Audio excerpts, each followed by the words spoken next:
H, ठीक है। तो इन एलिमेंट्स को हमने कॉमर्स के साथ लिखना है, तो ये हमारे पास वाई कॉम्प्लीमेंट का आंसर आ जाएगा। इसी तरह नेक्स्ट क्वेश्चन जी कॉम्प्लीमेंट है, ये आप लोग खुद ट्राई करें, ठीक है, बहुत ईजी है। आगे आते हैं यू कॉम्प्लीमेंट में। यू कॉम्प्लीमेंट में देखें तो क्या है, अगर यू कॉम्प्लीमेंट है तो हम यू माइनस किसको करेंगे, यू को ही करेंगे, ठीक है। तो यू माइनस यू करेंगे तो यहाँ पे यू की वैल्यू माइनस और यू की वैल्यू, तो आप देखें आपके जो इस यू में वैल्यूज़ हैं वो सारी इस यू में मौजूद होंगी, इसलिए जो आंसर आएगा वो हमारे पास नल सेट आ।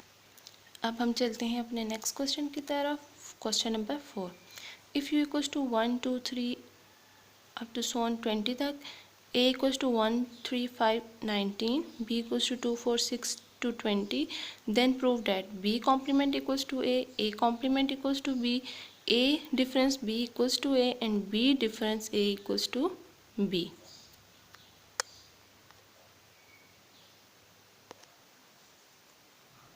चले हम इसका सबसे पहले फर्स्ट पार्ट देख लेते हैं, B complement equals to A.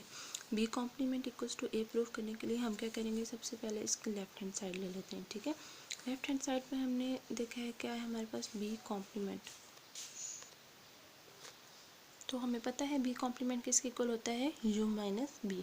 You की वैल्यू, ठीक है, यू सेट पूरा लिखना है माइनस और बी सेट पूरा लिखना है। अब हमने देखना है वो वैल्यूज़ जो सेट यू में तो हों लेकिन सेट बी में ना हो, तो 1 से स्टार्ट करते हैं। 1 देखें सेट यू में मौजूद है लेकिन सेट बी में नहीं है। 2 देखें हमारे पास तो दोनों में मौजूद है इसलिए ये नहीं आएगा। 3 देखें सेट यू में मौजूद है और सेट बी में नहीं है। इसी तरह 4 देखें, 5 फिर देखेंगे आप तो यू में होगा, इसमें नहीं होगा, यानी कि सेट बी हमारे पास इवन नंबर है तो इसमें सारे ऑड नंबर आंसर में आ जाएंगे क्योंकि सारे ऑड नंबर यू में मौजूद हैं लेकिन बी में मौजूद नहीं है, ठीक है। और देखें हमारे पास आंसर आ गया 1 3 5 7 9 11 टू 19 तक, ठीक है, सारे आ जाएंगे और नंबर।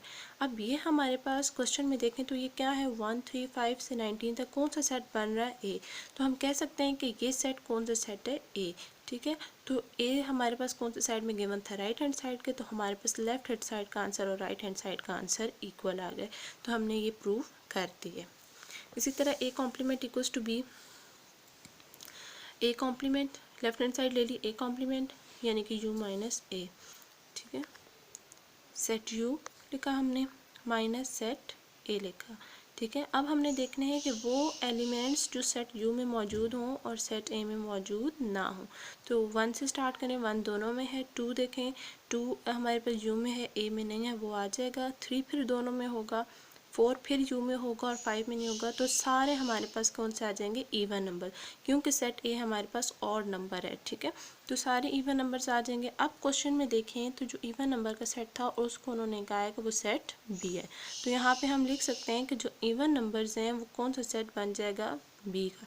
तो हमारे पास लेफ्ट हैंड साइड और राइट हैंड साइड के आगे इक्वल आ गए दोनों।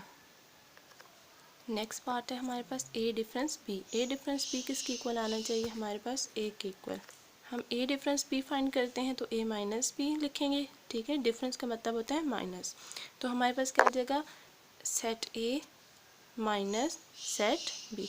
अब हमने वो एलिमेंट्स लिखने हैं जो ए में मौजूद हों और बी में मौजूद ना हो। तो 1 से स्टार्ट करें, 1 बी में है, नहीं है। 3 बी में है, नहीं है। 5 बी में है, नहीं है। 9 बी में है, नहीं है, ठीक है। तो 19 तक, तो हमारे पास सारे एलिमेंट्स के आ जाएंगे 1 3 5 9 से 19 तक, यानी कि सेट ए ही दोबारा। हमने सेट